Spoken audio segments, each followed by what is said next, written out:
Bonjour à tous, nouvelle vidéo et aujourd'hui on va parler des Celtics. C'était il y a 2 jours maintenant. C'était enfin le début de la nouvelle saison de NBA, donc 2018-2019. Avant ça, on a eu des matchs de préparation entre les Celtics qui étaient pas terribles, qui étaient globalement moyennes, avec notamment un match où ils avaient tenté plus de 87 fois des tirs à 3 points.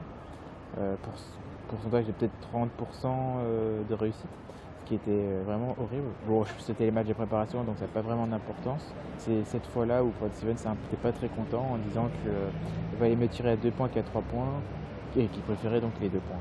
Donc j'imagine que c'est juste plus pour piquer les joueurs qui avaient beaucoup trop tenté inutilement. Bon, après, c'est des matchs de préparation, c'est pas la NBA, la saison va être longue, bon, c'est pas grave.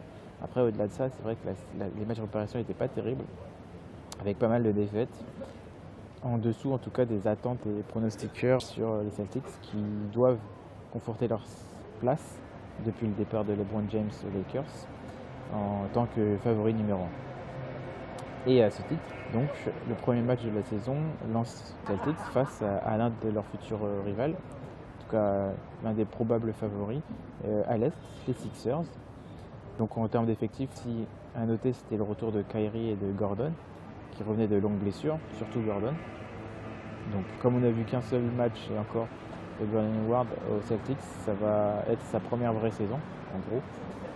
Donc on avait Gordon et Kyrie, on a Jason Tatum, Jaylen Brown, sortie de banc de Terry Rozier, Marcus Morris, Al Horford bien sûr en titulaire.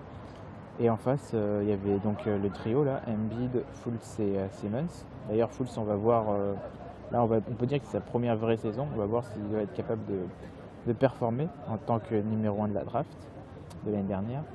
Et s'il a plus ses problèmes au poignet, enfin de shoot.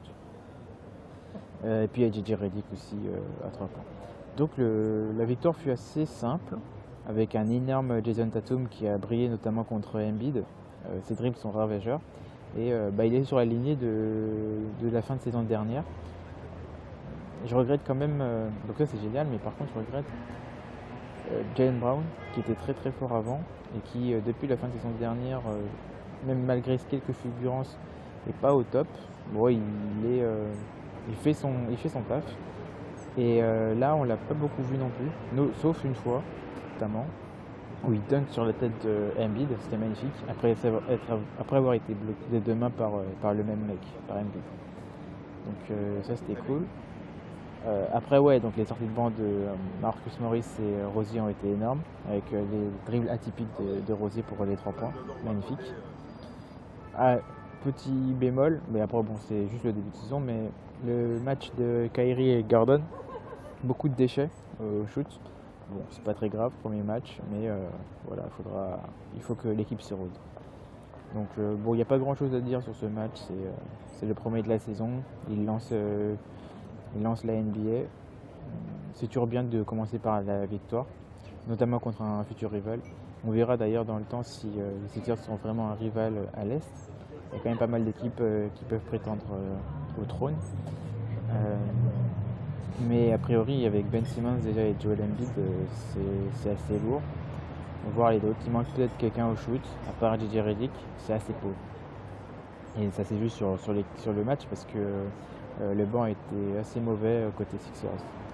Voilà, pas grand chose à rajouter. On verra pour la suite de la saison.